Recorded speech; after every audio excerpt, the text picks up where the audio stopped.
আর তার কাছে মাত্র ড্রোন আর মিসাইলের খেলা খেলছে একটি দেশ, যারা একটা যুদ্ধ বিমান নিজেরা তৈরি করতে পারেনি ভালোভাবে, একটা প্রতিরক্ষা ব্যবস্থা তৈরি করতে পারেনি, কারণ এত এত নিষেধাজ্ঞা ইরানের উপর যে তারা কোনো যন্ত্রাংশ কিনতে পারতো না। অনেকেই প্রশ্ন করেন ইরান কি করেছে কি করেনি। ভাই, ইরানের উপর যে পরিমাণ নিষেধাজ্ঞা আছে, যদি কল্পনা করেন এই দেশ যে মিসাইল আর ড্রোন বানাইছে, এইটা তো কিভাবে সম্ভব আল্লাহ ভালো জানে।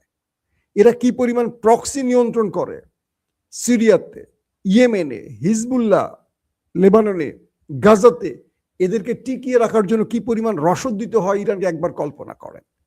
কিন্তু পৃথিবীর আর কোনো দেশ এদের সাহায্য করছে? আর কোনো দেশ এই বৃহৎ দুটো শক্তিধর রাষ্ট্রের বিরুদ্ধে দাঁড়াবার সাহস করছে?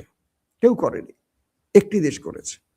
তাহলে যাদের উপর এত নিষেধাজ্ঞা, যারা একটা যুদ্ধ বিমান বানাতে যে যন্ত্রাংশ বা কিছু লাগবে কিনতে পারে না, কারণ যেই দেশ দেবে তার উপর নিষেধাজ্ঞা আসবে, তার মধ্যে লুকিয়ে নিজেদের বুদ্ধি দিয়ে, নিজেদের বিজ্ঞানীদের ব্যবহার করে তারা করছে।